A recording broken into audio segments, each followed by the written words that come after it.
오늘 우리에게 주시는 하나님의 귀한 말씀은 누가복음 7장 36절부터 50절의 말씀입니다.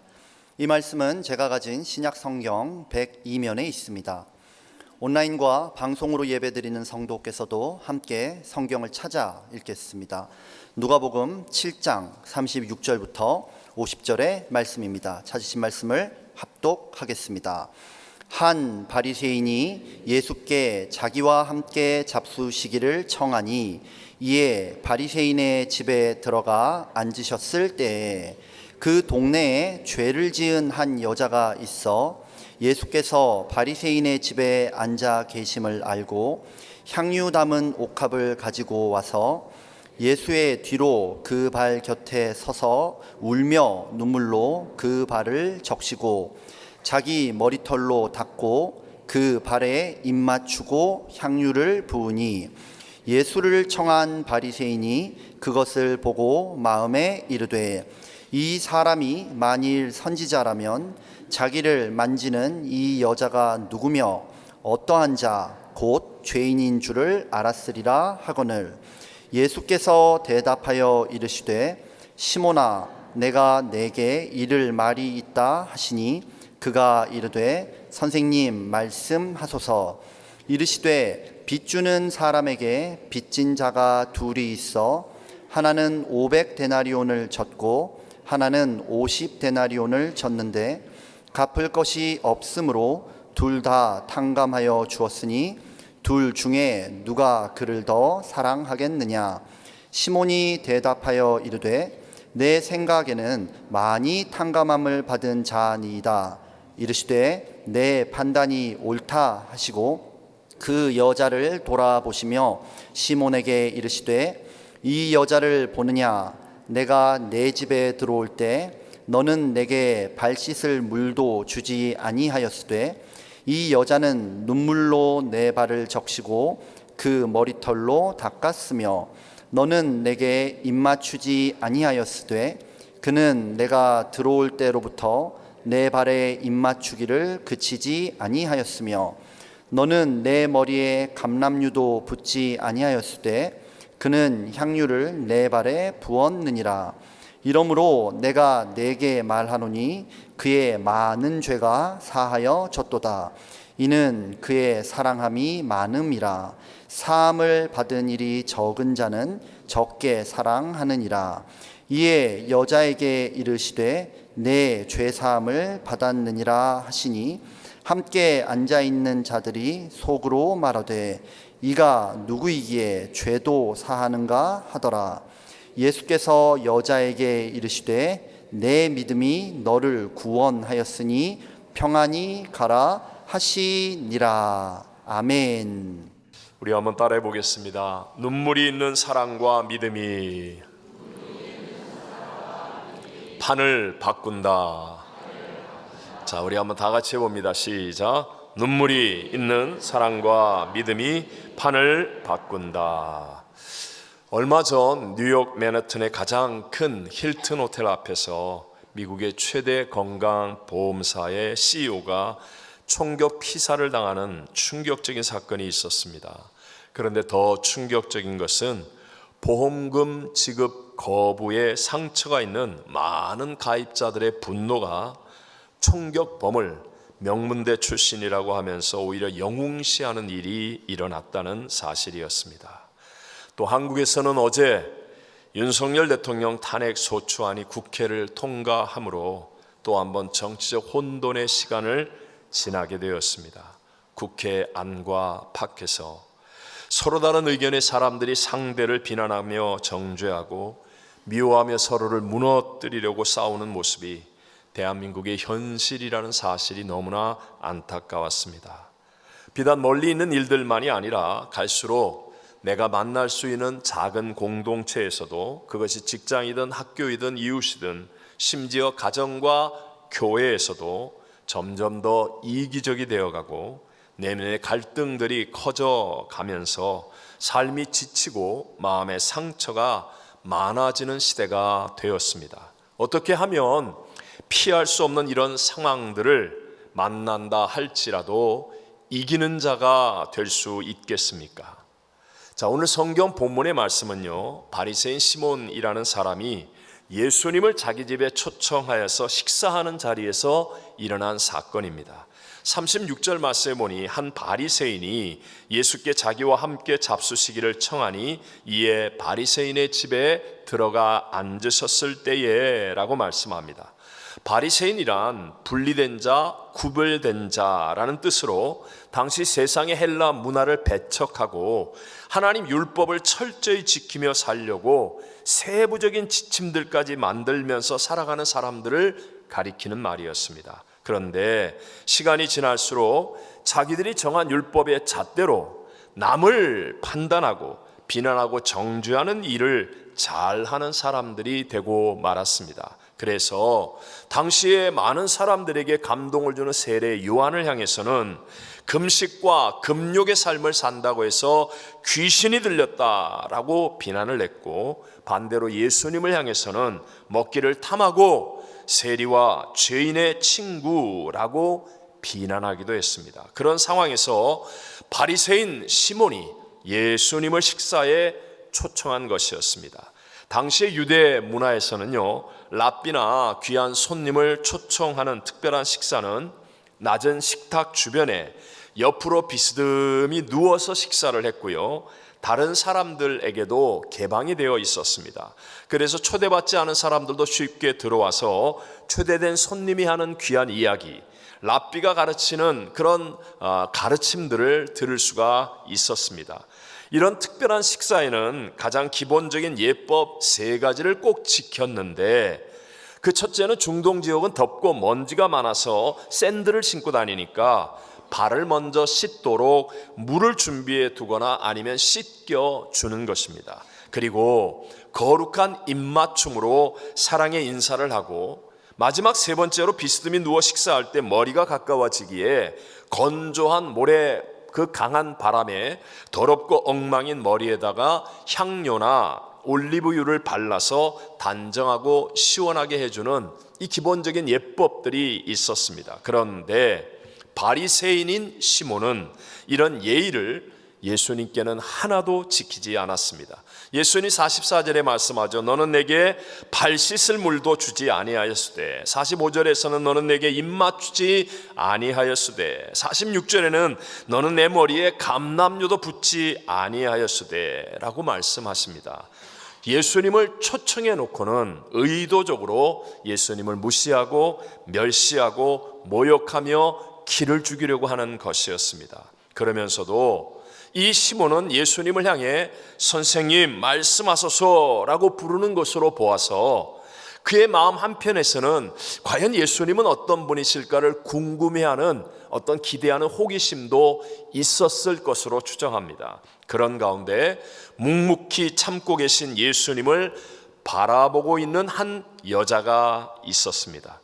이 자리는 개방적인 식사 자리였다고 했죠. 더군다나 예수님은 당시에 세리와 죄인들까지도 사랑하셨던 분이셨습니다. 그랬기에 이 여인도 예수님을 좀 더 가까이에서 보고 또 말씀을 직접 들을 수 있는 그 자리에 기꺼이 찾아왔던 것이었습니다. 하지만 여인은 단번에 지금 예수님을 무시하고 모욕 주고 또 기죽이려는 상황인 것을 보고 알 수 있었습니다.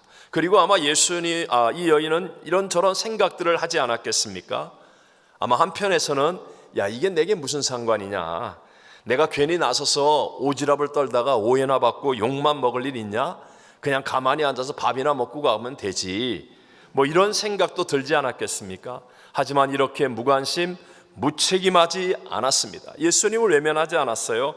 그러면서 여인은 예수님은 저런 무시와 모욕을 받으실 분이 아닌데, 예수님은 정말 존귀한 구세주이신데 어떻게 저렇게 무례히 대접할 수가 있을까, 그러면서 안타깝고 가슴이 아파서 견딜 수가 없어 눈물을 쏟게 되었습니다. 그리고 여인은 즉각 행동하기 시작합니다. 본문 38절을 우리 다 같이 한번 읽어보겠습니다. 예수의 뒤로 그 발 곁에 서서 울며 눈물로 그 발을 적시고 자기 머리털로 닦고 그 발에 입 맞추고 향유를 부으니. 아멘. 이 여인은요, 자기의 눈물로 예수님의 발을 적시고 자기의 머리털로 닦았다라고 말합니다. 여러분, 이런 일은요, 꼬투리를 잡기 좋아하는 바리새인들이 보기에는 정말 부적절한 행위로밖에 보여지지 않을 것입니다. 유대인 여자들은요, 결혼식을 한 후에는 머리를 올리게 되는데 그 후부터는 다른 사람들 앞에 그 머리를 풀지 않았습니다. 그만큼 여자의 머리카락은 여자에게 영광이며 그리고 자존심과 같은 일이었어요. 만약에 당시 문화에서 여인이 다른 사람들 앞에서 머리를 푼다 한다면 이것은 굉장히 음란하고 타락한 행위로도 여겨질 수 있는 일이었습니다. 그런데 이 여인은 자신의 자존심, 자기의 영광 다 내려놓고 그 머리카락을 예수님 발을 닦는 수건 정도로 사용하고 있더라는 것입니다. 그리고 여인은 입 맞추는 인사도 안 했던 바리새인 시몬과는 비교도 안 될 정도로 마치 왕을 대하듯이 예수님 발에 입을 맞추고 그리고 향유를 부었습니다.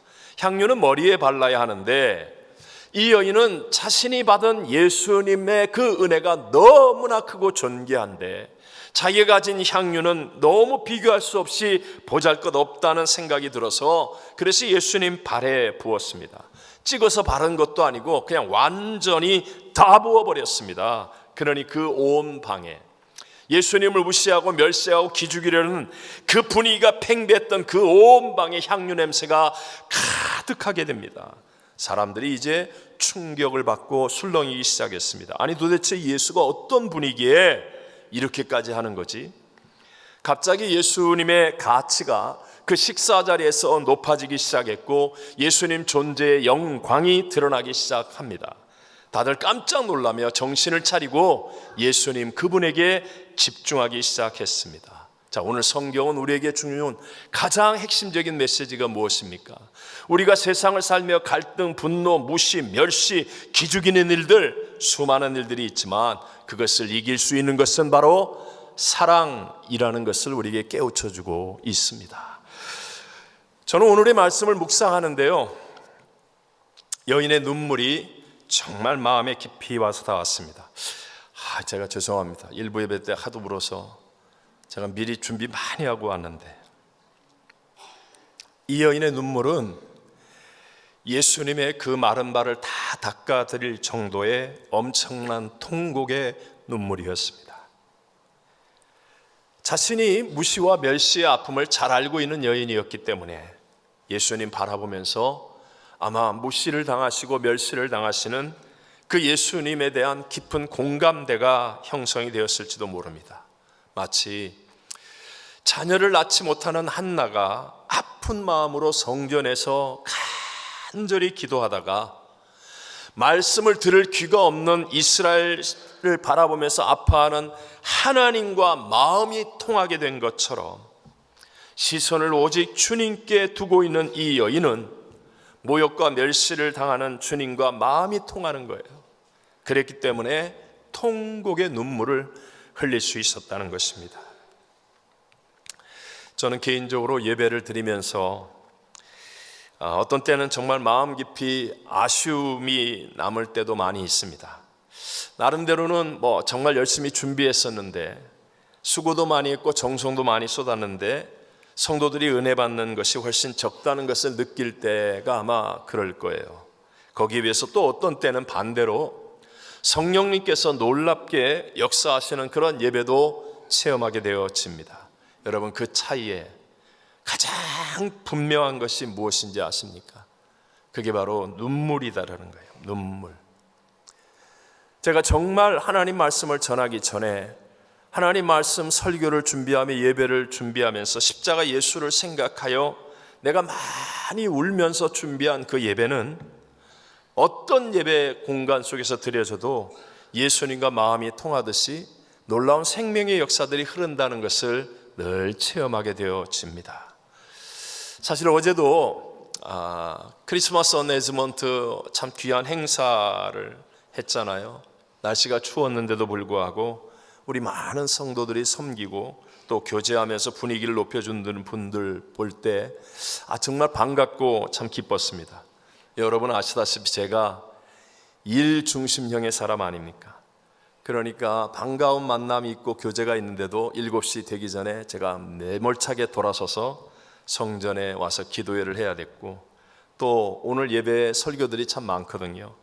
그래서 귀한 성도들을 두고 제가 돌아섰는데, 근데 밤에 기도하는데 제가 참 연약하구나, 부족하구나, 이런 생각이 많이 느껴졌습니다. 그래서 예수님 앞에서 예수님 생각하면서 눈물을 흘리고 나니까 그러니까요, 제가 영으로 다시 살아나는 것 같은 그런 감격을 누릴 수 있었습니다. 여러분, 사도 바울도 괴롭히는 사람들이 있는데 언제나 사도 바울을 향하여 당신은 진짜 사도가 아닙니다 라고 공격을 하는 거예요. 왜냐하면 바울은 예수님이 택한 12제자 중에 한 명도 아니었고, 예수님 살아계실 때 예수님과 함께 다니지도 않았던, 예수님을 직접 만난 적이 없었던 사람이었기 때문입니다. 그럼에도 사도 바울은 분명하게 확신을 가지고 이렇게 대답을 했습니다. 사도행전 20장 31절에 보면, 그러므로 여러분이 일깨워 내가 3년이나 밤낮 쉬지 않고 눈물로 각 사람을 훈계하던 것을 기억하라, 이렇게 얘기합니다. 눈물을 가지고 기도하며 말씀을 전할 수 있는 사도 바울은 부활의 예수님을 만난 진짜 사도라는 확신 있는 증거를 만들어 주는 것입니다. 사랑하는 우리 성도 여러분, 여러분에게는 예배를 드리며 지금 눈물이 있습니까? 십자가 예수를 생각하면 눈물 흘리지 않을 수 없다라고 고백할 수 있겠습니까? 또 여러분은 주님의 몸된 교회를 생각하며 눈물을 흘릴 수 있습니까? 만약에 눈물의 기도는 없고 할 말만 많다면 여러분, 그것은 아직 주님을 사랑하는 것이 아닐 것입니다. 어떻게 하면 내게도 주님의 그 사랑으로 말미암아 눈물이 넘쳐날 수 있겠습니까?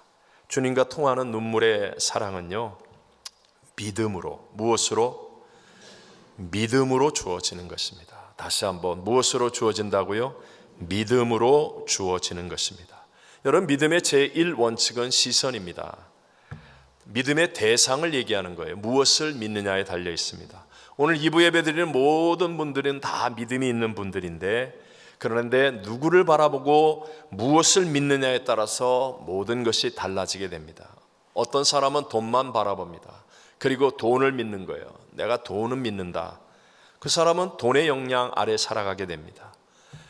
또 세상 권력만을 바라보는 사람은 권력의 힘을 믿게 되겠죠. 하지만 낭패를 당하게 될 것입니다.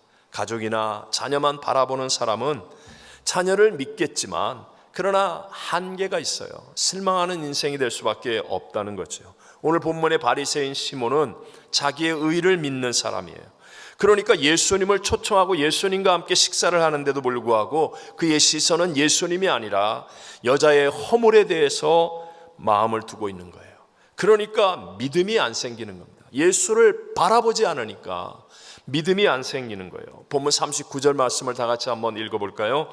예수를 청한 바리새인이 그것을 보고 마음에 이르되, 이 사람이 만일 선지자라면 자기를 만나는 어떠한 자 곧 죄인인 줄 알았으리라 하거늘. 지금 바리새인은 다른 사람을 비난하고 정죄할 허물거리만이 보이는 거예요. 예수를 바라보지 못하는 겁니다. 반면에 이 여인은 어떻습니까? 37절에 이 여인에 대해서 말할 때 그 동네에 죄를 지은 한 여자라고 말합니다. 죄를 지은 한 여자라는 말은 당시의 표현으로 보자면 창기라는 의미도 되고요, 아니면 그에 해당하는 죄를 지은 여자로 추정이 됩니다. 어쨌든 지금 이 여인의 상태는 아주 안 좋은 그러한 여자인데도 불구하고 다른 사람들이 자신을 향해 죄 지은 여자라고 조롱하고 무시하고 멸시하고 있는 상황인데도 불구하고 이 여인은 오직 예수님께 시선을 두는 거예요. 예수님께 시선을 두고 그 불편한 자리까지도 극복하며 달려나온 겁니다. 그러니까 이 여인은 믿음을 가진 여인이 되고 예수님을 믿는 믿음으로 말미암아 가슴 속에서부터 넘쳐나는 눈물이 흐르는 사랑으로 여러분, 그 모든 것들을 극복하고 이기는 자가 된 줄로 믿습니다. 더군다나 지금 이 여인이 이 모든 일을 행하는 집이 누구의 집입니까? 바리새인의 집입니다. 이런 류의 죄인들을 향하여 앞장서서 욕하고 제일 앞에서 경멸하는 사람의 집이 바리새인의 집인데, 이 여인이 그런 곳까지 찾아온 이유는 딱 하나, 오직 예수님 때문이었습니다. 37절에 보니 예수께서 바리새인의 집에 앉아 계심을 알고 왔다라고 말씀합니다. 이것이 의미하는 것은요, 지금 이 여인의 시선, 이 여인의 마음은 오직 주님을 향해 있다라는 것을 우리에게 가르쳐 주죠. 그러니까 이 여인은요, 예수를 바라보면서 예수님은 죄인을 용서할 수 있다는 믿음이 생기는 것이고, 그 죄사함의 은혜로 말미암아 통곡할 수 있는 사랑의 마음을 갖게 된 것인 줄로 믿습니다. 예수님께서는 이 여인을 위해서 지금 딴 생각하고 있는 바리새인 시몬과 그 자리에 있는 사람들에게 비유로 말씀하십니다. 야, 생각해 봐라. 만약에 어떤 사람에게 두 사람 빚진 자가 있다. 500세겔과 또 50데나리온, 500데나리온과 500데나리온의 빚을 진 사람이 있는데 둘 다 빚 갚을 능력이 없으니까 탕감을 해 주었다면 누가 더 고마워하겠느냐? 많이 탕감받은 사람입니다. 그러면서 이 여인은 예수님에 대한 분명한 시선으로 자기가 큰 죄를 탕감받았다는 믿음을 가지고 있는 것이다 라는 것을 비유로 말씀해 주시는 거예요. 그리고 예수님은 그 모든 사람들 앞에서 이 여인을 향하여 말씀하십니다. 다 같이 50절 말씀을 읽어보겠습니다. 예수께서 여자에게 이르시되 내 믿음이 너를 구원하였으니 평안히 가라 하시니라. 아멘. 오늘도 문제보다 크시고 대적보다 크시고 불경기보다 질병보다 사망보다 크신 우리 주님은 우리에게 동일하게 말씀하십니다. 내 믿음이 너를 구원하였으니 평안히 가라. 여러분, 오늘 교회에 나와서 우리는 무엇을 바라봐야 합니까? 우리 주변에 많은 사람도 있고 많은 일들이 있을다 할지라도 우리를 구원하실 수 있는 분, 우리의 삶의 문제를 해결할 수 있는 분, 우리의 삶을 이기는 자리로 이끌어 주실 수 있는 분은 오직 예수 한 분이므로 예수님을 바라보는 믿음의 눈을 뜨게 되시기를 바랍니다. 오늘 우리는 이 말씀을 들으면서 나는 과연 어느 쪽에 더 가까울까 한번은 생각해 보아야 됩니다. 바리새인 시몬처럼 다른 사람의 허물을 바라보고 문제를 지적하는 쪽에 가깝습니까? 아니면 이 여인처럼 오직 주님 한 분만을 바라보는 쪽에 가깝습니까? 우리가 입만 열면 문제, 세상에 온통 정보가 넘쳐나므로 아는 건 많아요. 남의 허물과 약점에 대해서 끊임없이 할 말이 있어요. 그래서 지적하고 인터넷, 유튜브, 드라마 본 얘기, 아니면 뭐 맛집, 여행, 스포츠 얘기, 여러분 이런 얘기가 정말 예수님보다 더 앞장서고 더 넘쳐난다면, 그러면 우리가 아무리 예수님을 믿는 자라 할지라도 그 감격과 은혜를 잃어버리는 자가 될 수밖에 없다는 것이죠. 우리는 끊임없이 세상이 어지럽다 할지라도 더 많이 기도하고, 우리의 삶에 어떤 위기와 문제와 유혹이 다가온다 할지라도 더 말씀을 붙들고 예수님을 바라보는 믿음의 자리를 지키면 여러분 놀라운 십자가의 능력이 우리에게 임하게 되실 것이고 하나님의 역전승의 그 위로와 회복을 체험하는 승리자가 되어질 줄로 믿습니다. 오늘 우리가 살고 있는 이 마지막 시대는 예수님께 시선을 두지 않고도, 즉 믿음이 없이도 얼마든지 살 수 있는 세상입니다. 심지어 교회 일조차도 주님 보지 않고도 얼마든지 할 수 있는 시대입니다. 우리 제일 가까운 어제 크리스마스 매니지먼트 행사를 합니다. 정말 성대에 잘 맞췄잖아요. 그러니까 제가 하는 얘기지만 여러분 그 행사를 위해 예수님 바라보지 않고 오뎅 끓일 수 있습니다. 예수님 한 번도 생각하지 않고 떡볶이 만들어서 팔 수 있습니다. 예수님 한 번도 바라보거나 생각하지도 않고 고기 구울 수 있고 사람 만날 수 있고 다 할 수 있습니다. 근데 다른 점이 있습니다. 다른 점은요, 쉽게 지칩니다. 일이 잘 되었기 때문에 기뻐할 수는 있겠지만 그러나 차원이 다른 하늘의 기쁨과 하늘의 능력과 하나님의 복을 체험하지 못합니다. 그래서 일하고 나서 자꾸만 허무가 다가오는 거예요. 나 열심히 했는데 왜 이것밖에 없지? 무의미가 다가오는 거예요. 그래서 번아웃 됐다고 생각하는 거예요. 탈진했다는 말을 버릇처럼 달고 사는 거예요. 예수님 바라보지 않으니까. 그러나 여러분, 어떤 어려움이 있다 할지라도, 어떤 지침과 힘듦이 있다 할지라도 언제나 함께 하시는 예수님을 바라보고 시선을 고정하면 참된 은혜가 나를 회복시키고 새롭게 하며 하나님의 능력 안에 이기는 자의 자리에 있게 해 주실 줄로 믿습니다. 제가 2025년을 위한 정기공동의회 때부터 계속하여 말씀드리는 일이죠. 또 오늘 우리 60차 새가족 성경 공부를 졸업하는 분들도 정말 가슴속에 새기고 명심했으면 좋겠어요. 우리 한번 따라해 봅시다. 잘하려고 하지 맙시다. 어떻게 하지 말라고요? 제발 잘하려고 하지 마세요. 내가 회장 됐으니까 이제부터 내가 잘할 거야. 그러지 마세요. 내가 이제 뭐 맡았으니까 내가 이제부터 잘할 거야. 그러지 마세요. 제발. 제일 무섭습니다. 잘하려고 하지 마십시오. 그럼 어떻게 해야 돼요? 먼저 부르신 예수님을 바라봐야 돼요. 먼저 여러분, 이 교회가 예수님 머리요 하나님이 주인 아니십니까? 여러분을 성가대로 불렀던, 찬양팀으로 불렀던, 봉사자로 불렀던, 어떤 튀김으로 불렀던 부르신 분이 주님이라면 그 부르신 주님을 먼저 바라보십시오. 그러면요, 정말 주님께서 나에게 필요한 은혜를 공급하시고 지혜를 주시고 능력을 주시고 내가 아니라 주님이 하셨습니다라는 고백 속에 내 주변이 다 살아나고 하늘나라의 풍성한 열매가 맺어지는 은혜가 임하게 될 줄로 믿습니다. 구세주 예수님을 바라보면 여러분, 우리를 붙잡고 있는 과거의 허물과 약함으로부터 이게 자유로워지는 거예요. 자유로워지는 거. 우리를 무슨 일을 하려고 할 때마다 자꾸 옛날 생각나잖아요. 상처가 떠오르잖아요. 세상이 트라우마라고 말하면서 우리를 얽어매려고 하지 않아요? 그러나 예수님을 바라보면 누구든지 그리스도 안에 있으면 뭐가 돼요? 새로운 피조물이라. 이전 것은 지나갔으니 보라, 새 것이 되었도다라고 말씀하잖아요. 그래서 주님 바라보면 나의 이전의 실패, 넘어짐, 연약함, 부족함, 어떤 미움, 관계의 잘못 다 이길 수 있어요. 해방돼요. 그리고 예수님 바라보면 눈앞에 보이는 잠깐의 인기나 유익에 연연하지 않습니다. 왜냐하면 예수님 바라보면 정말 내 마음속에 천국의 소망이 넘쳐나고 다시 오실 예수 그리스도가 믿어지는 믿음이 생겨나기 때문에 그렇습니다.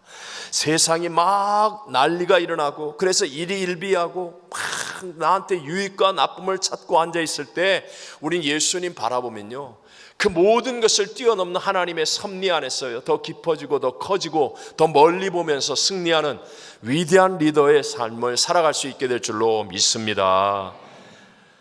여러분, 명심하셔야 됩니다. 말세가 될수록 갈등과 분노, 비판과 정죄, 이런 것들은 더 넘쳐나는 세상이 되어질 것입니다. 어떻게 이깁니까? 눈물이 있는 사랑과 믿음의 한 사람이 정말로 판을 바꾸어 버리는 거예요.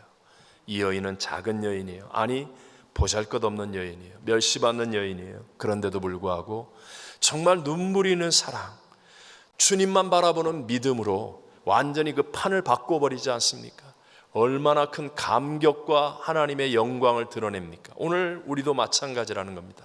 내가 비록 우리 가정에서, 직장에서, 세상에서, 교회에서 작은 한 사람일지 모르지만, 그러나 내가 주님을 바라보는 믿음 안에서 눈물이 있는 사랑을 회복하게 되면 나 한 사람이 우리 주변에 다가오는 그 많은 갈등과 반목과 미움, 시기, 질투, 다툼의 모든 판을 엎어버리고 우리 하나님의 영광이 드러나고 주님이 주시는 위로와 사랑과 참된 소망으로 승리하는 길로 이끌어가는 데 쓰임받는 우리 한 사람 한 사람이 다 될 줄로 믿습니다.